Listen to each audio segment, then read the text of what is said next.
Naata diri karon sa egg production facility gikan sa Kapunungan sa Manaragat sa Katarman. Ang ilang asosasyon nagsugod pag 1996 and last year lang natukod ni ang ilang egg production facility. Gikan sa tulo ka itlog naa na sila 12 ka tray karon nga kada isa ka tray na ay 30 ka itlog. Og dili ni posible mahitabo kung dili tungod sa atong Governor Aris Omentado, Bohol Provincial Livelihood Office o Department of Labor and Employment. Ang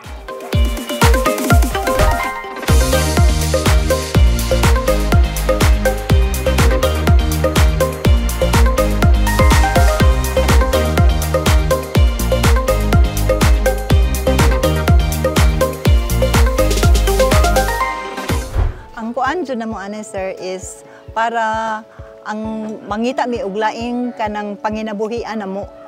Unya gakuan po mi sa dagat o kanang makatabang mi sa mo ang mga bana. Gasugod mi ani atong August 11, 1996.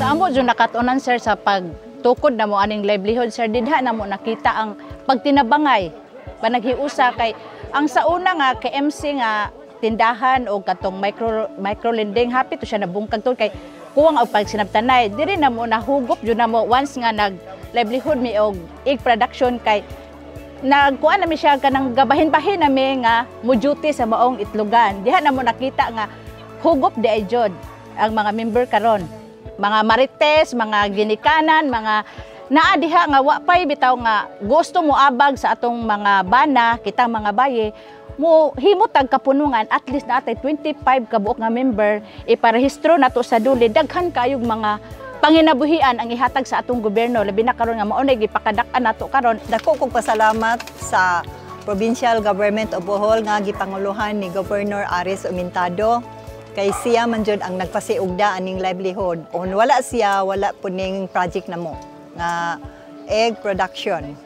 Kay mao kini ang iyang gipakadak-an nga programa nga livelihood sa Bohol.